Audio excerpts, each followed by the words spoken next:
The evening sun burned low over the western plains, painting the land in gold and sorrow.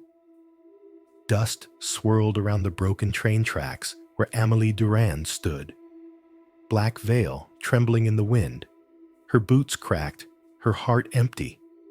She had buried her husband 3 days ago. The preacher spoke of peace, but all Amélie found was silence, the kind that echoed too long after the last bell stopped ringing. Now she waited for a train that hadn't come in months. Maybe it never would. Then the sound? Hoofbeats. Slow, steady, certain. Out of the shimmering horizon came a man in a long brown coat, hat pulled low. His horse stopped a few paces away, nostrils flaring in the heat. The man studied her with the wary eyes of someone who'd seen both sides of mercy. "Ain't safe standing by these tracks," he said quietly. "Train don't stop for lost souls." Amélie met his gaze, voice barely above a whisper. "Then I'm exactly where I belong."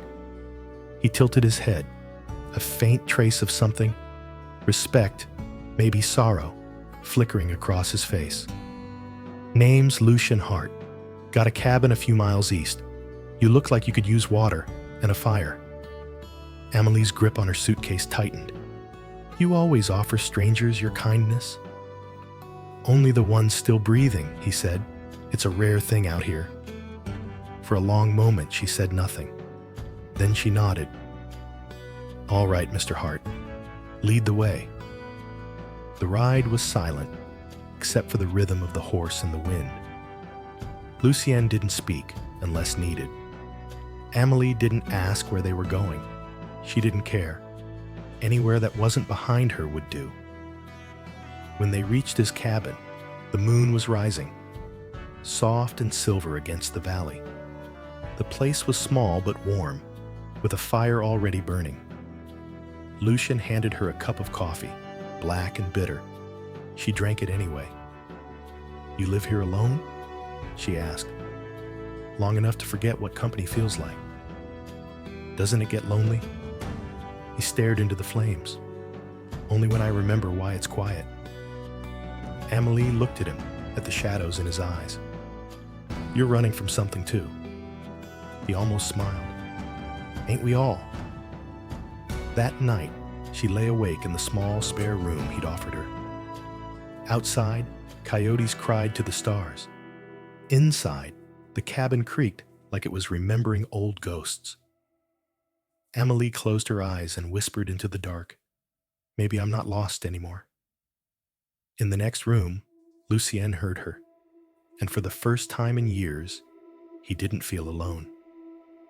But neither of them knew. The past has a way of finding what tries to hide.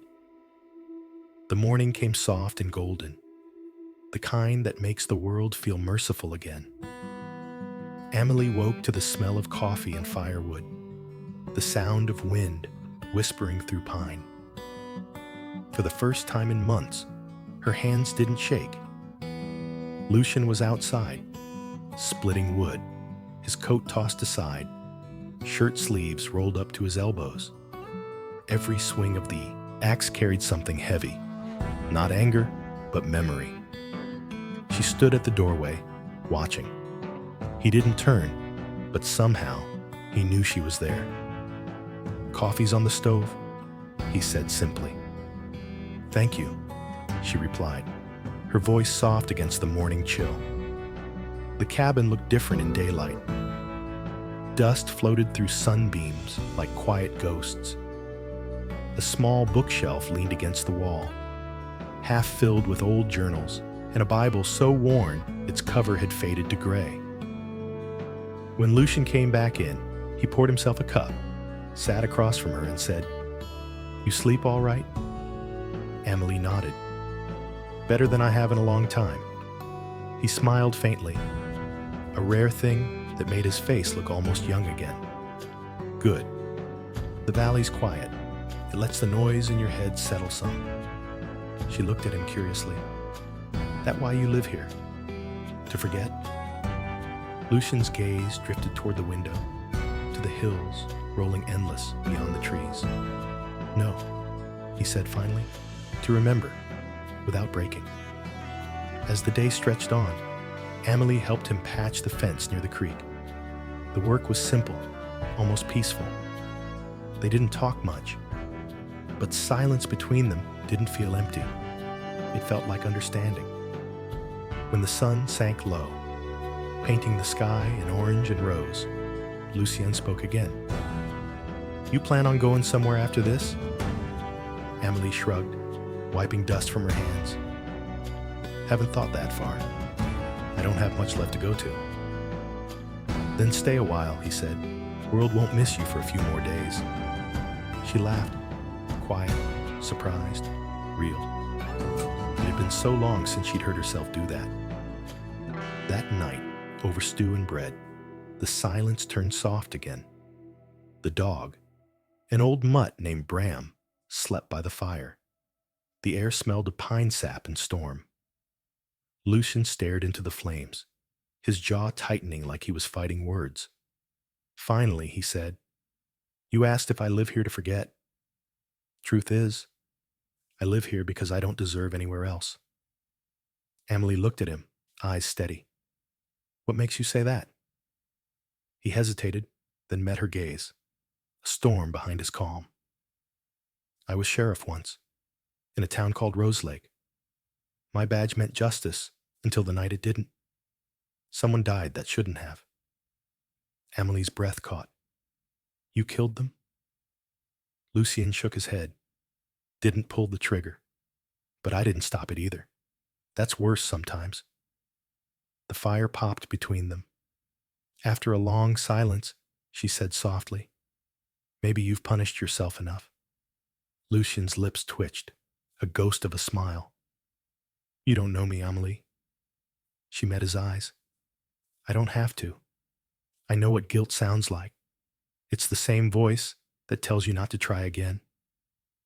He looked away, swallowing the truth he'd lived with too long. Outside, the wind began to rise, a low, moaning sound across the valley. The dog lifted its head, ears twitching. Lucien stood, peering through the window. "Storm's coming," he muttered. "Could be bad." Amélie followed his gaze.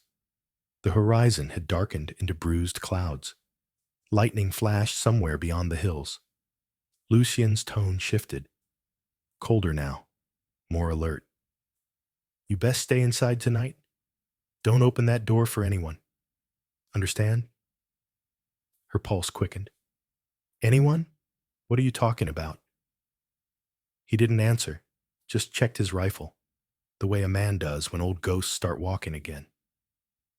As the first thunder cracked across the sky, Amélie whispered, "Lucien, who would come all the way out here?" He turned to her, eyes dark as the storm behind him. "Someone who never forgave me." The first drop hit the porch like a warning. Then the sky tore open. Rain hammered the cabin roof, a wild percussion that swallowed every sound except the wind's howl.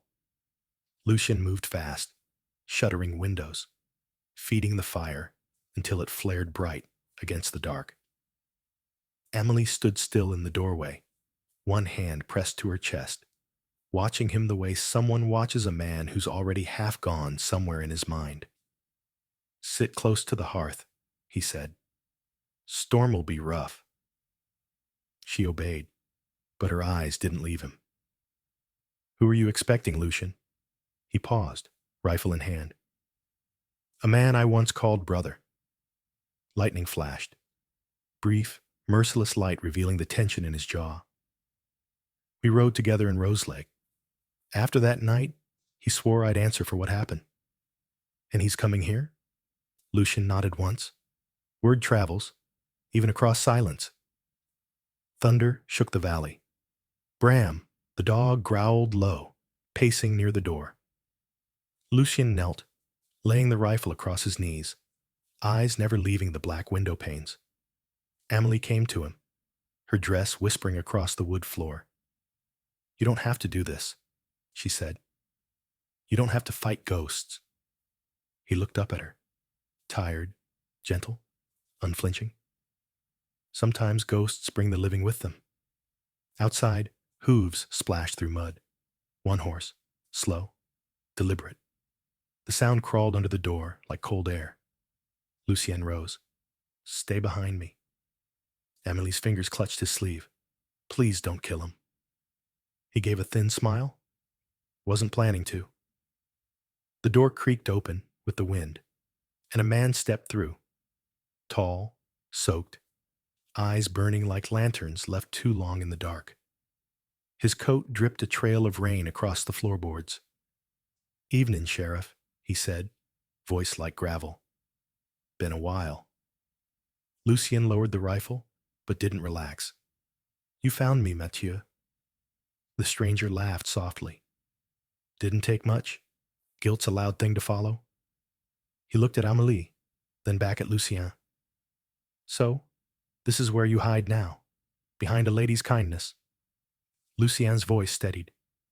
"She's got nothing to do with this." "Everyone does," Matthieu said. "You let my brother die that night, remember? I'm just here to make the world even." Amélie stepped forward before Lucien could stop her. "Killing him won't bring anyone back." Matthieu studied her, confused, maybe impressed. "You speak like someone who's buried too much hope." "I speak like someone who's tired of graves," she said. The thunder rolled again. For a heartbeat, the world held still. Then Lucien spoke. "If you came for blood, take mine. I've already paid every other way I know." Matthieu's expression cracked, just slightly. Rain streamed down his face, and in that moment, he looked less like vengeance, more like a man who'd forgotten why he carried it. 10 years I've hunted you," he said quietly. "Now I find you feeding strays and mending fences." Lucien nodded. "We change, Matthieu, or we die before we can." The fire popped.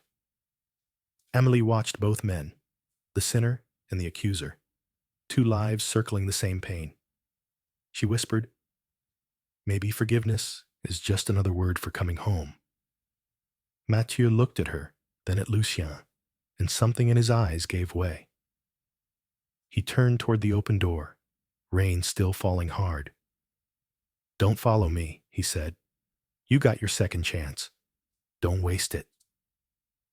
And just like that, he vanished into the storm. Lucien stood motionless, the rain drumming against the roof like applause from ghosts finally satisfied. Amélie touched his arm. "It's over." He shook his head slowly. "No, Amélie, it's only beginning." Lightning flared once more, and far off in the valley, a silhouette lingered at the tree line, watching. The storm passed by dawn, leaving the valley quiet again. Too quiet. Mist crawled low over the earth like breath from something sleeping beneath it. The cabin stood steady, but the air felt changed. Even Bram, the old dog, refused to leave the porch, his hackles rising at shadows that weren't there. Amélie watched the horizon from the window. The grass was slick with rain, the world painted silver and gray. Somewhere beyond the hills, the stranger had vanished, or so they hoped. Lucien stepped outside, rifle slung across his shoulder. The air still smelled of thunder. "He ain't gone," he said quietly. "A man carries hate that long. He don't let go easy." Amélie followed him to the porch, wrapping a shawl around her shoulders. "He spared your life," she said. "That must mean something." Lucien stared out into the fog. "Maybe it means he wants me to live long enough to wonder when he'll come back." A crow cried in the distance, a single, hollow note. The valley seemed to echo it. They spent the morning repairing what the storm had torn. The fence was half down, and water had crept under the door. Lucien worked in silence, while Amélie gathered the fallen branches that littered the yard. Each movement felt heavier than it should have, as though the world were testing their resolve to start again. When the work was done, Lucien poured 2 cups of coffee and sat beside her on the porch steps. Steam rose between them, curling into the cool air. "You ever think about going back?" he asked suddenly. Amélie frowned. "Back where?" "Where you came from, before all this." She thought about it. About the little house by the river, the grave she'd left unmarked, the eyes that judged her every Sunday morning. "No," she said softly. "There's nothing back there worth remembering." Lucien nodded. "Then maybe you're meant to start over." She looked at him, eyes steady. "Maybe we both are." That night, the fog returned. It rolled in from the hills like smoke from a dying fire. The lantern outside the cabin flickered weakly, its light swallowed whole by the mist. Lucien was oiling his rifle when Bram started growling again. Low, continuous, the kind of sound that meant the dog didn't just hear something, he knew something. Lucien stood, heart thudding. "Stay inside," he whispered. Amélie froze. "Lucien, do as I say." He stepped out onto the porch. The mist was thick, his breath visible in the cold. For a long moment, there was only silence. Then, a faint crunch, a boot in wet grass. Lucien raised the rifle. "Who's there?" No answer. The fog shifted, and in that moment, he saw it, a shape at the edge of sight, tall and still, watching. "Matthieu?" Lucien called. "That you?" Again, nothing. Just the whisper of the wind. But when the fog cleared slightly, the figure was gone. Lucien's hands trembled. Not from fear, from the certainty that something larger was unfolding, something that wasn't finished with him yet. Inside, Amélie waited by the fire, her fingers twisting the hem of her dress. When he came back, wet with dew and silence, she saw the look in his eyes, that same haunted edge she'd glimpsed when he spoke of Roselake. "What did you see?" she asked. He shook his head. "I'm not sure, but I think the past just found our doorstep." Amélie's voice trembled. "Do you believe in fate, Lucien?" He smiled faintly, though there was no warmth in it. "I believe in debts, ma'am, and this land always comes to collect." Later, long after she thought he'd gone to sleep, Amélie woke to the sound of him outside again, whispering to himself by the fire. His voice was low, steady, carrying a name she didn't recognize. "Forgive me," he said. She watched him through the crack of the door, her heart aching with something she couldn't name. Maybe it was pity, maybe love, maybe both. Outside, the fog moved once more, slower this time, as if listening. And just before dawn, when the wind shifted, a shadow passed the window, leaving a boot print in the mud. The road to Roselake looked the same as the day he left it, long, red, and unforgiving. 10 years had passed, but the hills still watched him like judges that never forgot. Lucien rode ahead, hat pulled low, eyes set on the horizon. Amélie followed close behind on Bram's back, the dog trotting beside them. The sun had barely risen, but already the heat pressed down like memory. "Still time to turn around," Lucien said quietly. Amélie's voice was steady. "If we turn back, the past will still follow." He smiled without looking at her. "You talk like someone born on the trail." "Maybe I just learned from a man who never stopped writing," she said. For the first time, Lucien laughed, a low, rough sound that made the air lighter. "Careful, ma'am. You keep talking like that, you might start sounding like hope." By midday, they reached the ridge overlooking the old town. Roselake was smaller than Amélie expected, a scattering of rooftops and a single dusty street cut through the center. The church bell hung crooked, silent for years. Wind stirred the broken signs of the saloon, the jailhouse, the general store. Lucian's hand tightened on the reins. Feels like walking into a grave, he muttered. Then maybe it's time you stopped running from it, Amélie said softly. He looked at her, steady, measuring, and then nodded. Guess there's no redemption without ghosts. They tied their horses near the well and walked down the main street. Doors creaked in the wind, the smell of old wood and rain filling the air. Every step echoed too loud, like they were trespassing on memory itself. At the far end of the street stood the old sheriff's office. The door swung open with a sigh. Dust covered everything. The desk, the iron bars, the tarnished badge still hanging on the wall. Lucien reached for it, fingers trembling. That badge used to mean something, he said, until I let it mean nothing. Amélie took the badge from his hand and pinned it back on his coat. Maybe it's time it meant something again. He looked at her, startled. You think a man can just take back what he broke? I think a man can start by not running anymore. The sound came before they saw him. A door closing somewhere down the street. Then a voice. You shouldn't have come back, Hart. Lucien turned. Matthieu stepped out from the shadows of the old saloon, coat dripping rainwater, though the sky was dry. His gun hung easy at his side. Lucien didn't reach for his own. You had your chance to kill me. Matthieu's eyes flicked to Amélie. You brought company this time. Guess you needed a witness. She's not part of this, Lucien said. Neither was my brother, Matthieu snapped. The words hit like bullets. Amélie stepped between them, voice calm. If you mean to shoot, then shoot, but you'll only bury another ghost.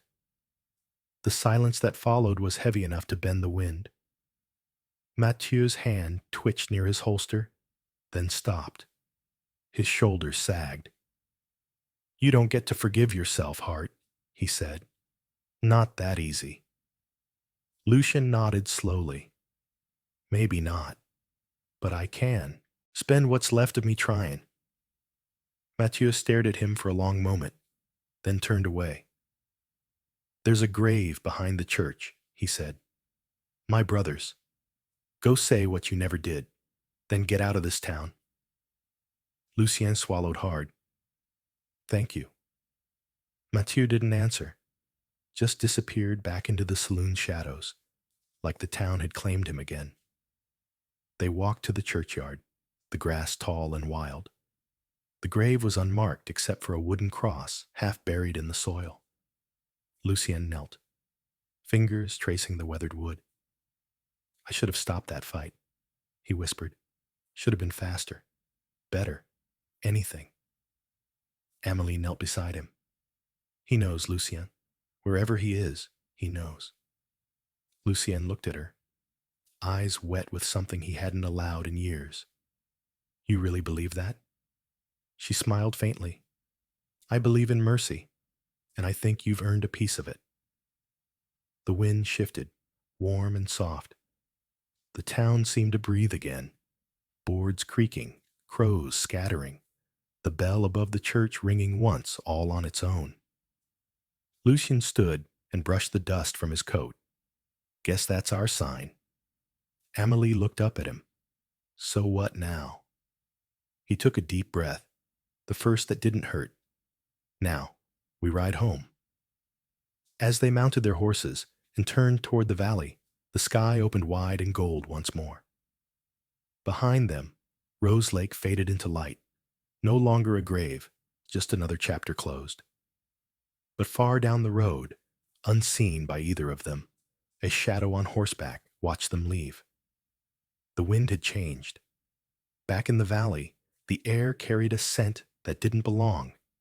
Gun oil, leather, and dust that hadn't come from their horses. Lucien noticed first. He didn't say a word. He just slowed his pace and scanned the ridges. Amélie saw the shift in his shoulders. You feel it too, she said quietly. Been feeling it since Roselake, he answered. We ain't riding alone. They reached the cabin at sunset. The sky burned red as the last light poured through the trees. Bram barked once, low and uncertain. Something in the way the sound echoed made Lucian's stomach twist. Go inside, he told her. Lucien, please, Amélie. His voice carried no anger, only fear, disguised as calm. She obeyed, but stayed near the window. Lucien circled the clearing. Every footstep fell soft, practiced. The wind stirred the grass in uneasy waves. Then, movement. A flicker near the tree line. A rider's shadow. He raised his rifle. Show yourself. The figure stepped forward slowly, hands open. Not Matthieu. A younger man, maybe 30, hat pulled low. A scar split his cheek from temple to jaw. You Lucien Hart? The man called. Lucien didn't lower the gun. Depends who's asking. Name's Ezra, the stranger said. Matthieu sent me. Lucien's heart sank. He changed his mind? Ezra smiled without warmth. Said you owed more than words at a grave. Amélie appeared in the doorway. Leave him be, she said. He's paid enough. Ezra's eyes flicked to her. You must be the widow. Folks in Roselake talked about you. Said you've got a talent for fixin' broken men. Lucien's finger tightened on the trigger. Don't. Ezra shrugged. I ain't here for her. I'm here for justice. What kind of justice you carry in your saddlebag? Lucien asked. Ezra's grin widened. The kind that don't need a judge. The standoff hung heavy as the air before lightning. Rain clouds gathered again above the hills. The wind whistled through the dry grass like a warning. Lucien lowered his rifle slightly. You kill me, that hate you carry. It won't go quiet. It'll find another name to wear. Ezra's eyes narrowed. You talk too much for a guilty man. Maybe, Lucien said. But I'm done talking to ghosts. Before Ezra could reply, thunder cracked, the real kind this time, and the rain came down in a curtain. In the flash of light, Lucien moved. The rifle fired once. Ezra staggered, not hit, but thrown off balance, his gun clattering into the mud. Bram lunged, growling, pinning the stranger, until Lucien pulled the dog back. Get up, Lucien said. Ezra pushed himself to his knees, rain streaking blood down his cheek. You could have killed me. Yeah, Lucien said, but I'm trying not to be that man anymore. Amélie stepped out into the rain, soaked to the bone, voice fierce. Go home, Ezra. Tell Matthieu the fight's over. It dies here. Ezra looked at her, something flickering behind the anger. You think it's that easy? I think hate dies when someone finally decides to stop feeding it, she said. He stared at her for a long moment, then holstered his weapon and turned toward the trees. You two ain't seen the last of me, he said. But maybe the next time I'll come for peace. Then he vanished into the storm. Lucien stood still as the rain washed over him. Amélie stepped closer, laid a hand against his chest. His heartbeat was fast but steady, like thunder moving away.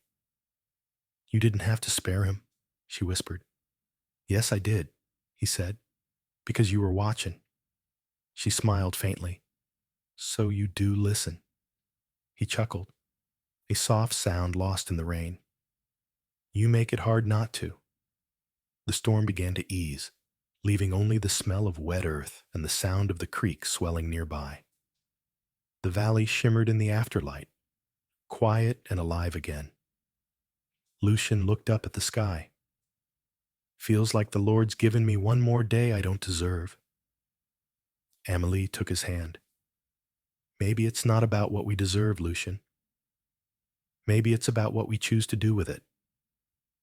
Inside the cabin, the fire burned low, throwing amber light across the walls. Lucien hung his coat to dry and turned to her. "You ever think about staying?" he asked, softly. Amélie met his eyes. "Maybe I already have." The night wrapped around the valley like forgiveness. For the first time since either of them could remember, there was no running left to do. But outside, beyond the light, Ezra's shadow lingered on the ridge, watching, waiting. Spring rode in slow, gentle, forgiving. The river swelled, the grass returned, and for a while the cabin was filled with the sound of life again, the soft rhythm of chores, of laughter that crept back shyly after years of silence.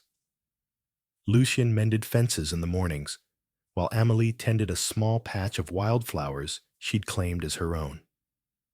Every petal that bloomed felt like proof that the world could heal if given the chance. At night, they'd sit on the porch, Bram sleeping at their feet, watching the stars come alive.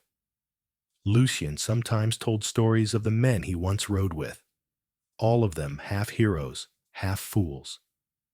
Amélie listened quietly, never judging, always patient. One night she said softly, "You don't talk like a man waiting for punishment anymore." Lucien smiled faintly. "That's because I found something better to wait for." "What's that?" she asked. He looked at her, the firelight catching the gold in her eyes. "Tomorrow. But peace in the West is never permanent."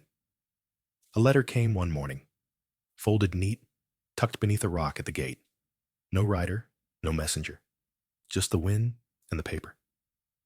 Lucien unfolded it, brow furrowing as he read. Amélie watched his expression change, calm fading into something harder, older. "What is it?" she asked. He handed it to her. The handwriting was rough, uneven, but clear. "Roselake burns for what you left behind. Ezra rides again. Come finish what you started. Or we finish it for you." Amélie felt the chill run through her. "It's a trap," she said. "Maybe," Lucien answered. "But I can't let them burn that town. There's good folks still there." She shook her head. "You don't owe them anymore." Lucien's eyes darkened. "Maybe I don't. But redemption don't mean hiding from what's left to do." He saddled his horse. The valley felt heavier as he did. The air carried the weight of final choices. Amélie stepped forward, catching his hand. "Then I'm coming with you." He hesitated. "No, Amélie. I'm not staying behind to wait for ghosts," she said. "If you ride toward danger, you won't ride alone." Lucien met her gaze, saw the same fire that had once dragged him out of his own darkness, and nodded. "All right," he said quietly. "Then we ride together." They left at dawn. The sky was streaked in crimson, like the world was bleeding itself clean. The valley watched them go, silent and solemn. The trail was long, and every mile carried a memory. Lucien spoke little, his thoughts lost somewhere between guilt and purpose. Amélie rode beside him, her presence the only thing keeping him from slipping back into silence too deep to escape. By the time they reached the ridge above Roselake, smoke already curled from the town below, thin lines against the pale horizon. Lucien's jaw tightened. He did it. Amelie's voice was calm but firm. "Then we'll stop it." They rode hard down the slope, the horses' hooves thundering through the dust. The town was chaos. Barns burning, townsfolk shouting, shadows moving between flames. Ezra's men scattered through the smoke, torches in hand. Lucien dismounted before the saloon, rifle in hand. "Ezra!" he shouted over the roar of fire. "You wanted me? I'm here." The crowd stilled. From behind the smoke, Ezra stepped forward, gun drawn, face streaked with soot and fury. "You came back," he said. "Guess part of you still had a conscience." Lucien raised the rifle, but not to shoot. "I came to end it. Amélie stood behind him, eyes fierce. Then make it end without blood.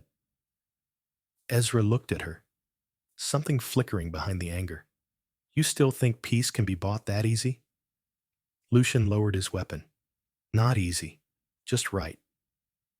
The rain began again, sudden and cold, hissing against the flames. Ezra stared at the man before him, the one he'd hunted, hated, and maybe understood all along. Why didn't you run? He asked. Lucien stepped closer, voice steady. Because running only keeps the wound open. For a long moment, Ezra said nothing. Then slowly, he holstered his gun. The rain beat down harder. Smoke turned to steam. The fire began to die. Ezra looked at him once more. Guess the West ain't big enough for hate after all. He turned and walked away, disappearing into the curtain of rain. When the fire was out and the last echo of thunder faded, Lucien stood in the middle of the muddy street. Amélie walked to him, soaked and shaking, but smiling. You did it, she whispered. He shook his head. We did. She laughed. Light, free, unguarded. It was the sound of dawn after a long, dark night. Lucien reached for her hand. Let's go home.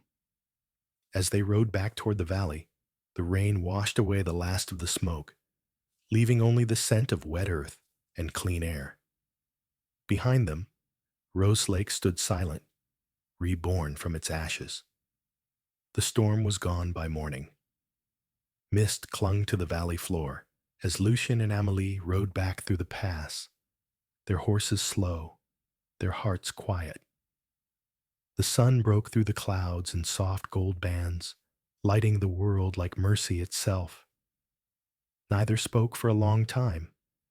The silence between them wasn't heavy anymore. It was full of everything they had endured, everything they had chosen to let go of. Lucien looked at her as they neared the cabin. Her veil was gone now. The wind had taken it somewhere along the trail. She didn't need it anymore.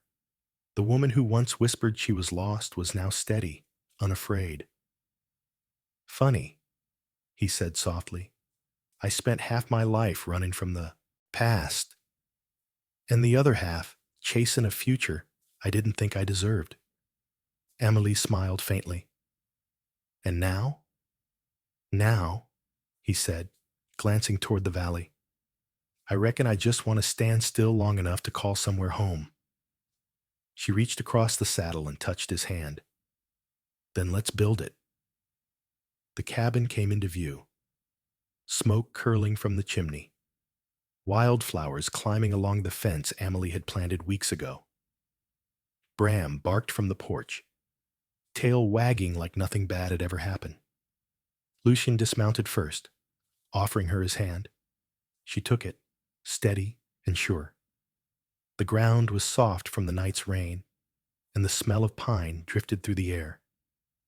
Inside, the fire had gone out. Lucien knelt to relight it. Amélie watched the sparks catch, the flames rising again. It felt symbolic, quiet resurrection in the heart of nowhere. You ever think the world keeps turning just to give us another chance? She asked. Lucien smiled. Maybe. Or maybe we just finally started turning with it. That evening, they sat outside, watching the sunset pour its last light across the valley. The hills were green, the river gold, the world at peace. Amélie leaned her head against his shoulder. Do you think we deserve this? She asked. Lucien thought about all the nights he'd spent waiting for punishment that never came, about the man he used to be, and the woman who'd walked out of her own sorrow to find him. He took her hand and whispered, No, but maybe that's the grace of it. She smiled, soft, tired, eternal. Then let's not waste it. As the first stars appeared, Lucien rose and stepped to the edge of the porch. The air was cool, still, alive with the hum of crickets and the distant song of a coyote. He looked toward the horizon. No smoke, no riders, just open land and endless sky. Amélie, he said quietly, I think the past finally stopped following us. She joined him, her eyes reflecting the twilight. No, she said. It just learned to walk beside us. He turned to her, smiling. And in that moment, under the fading light of a forgiving sky, Lucien Hart, the man once called sheriff, the man who thought he'd lost every reason to live, finally found peace. The night deepened. The wind carried a whisper through the valley, soft as prayer, fading into the dark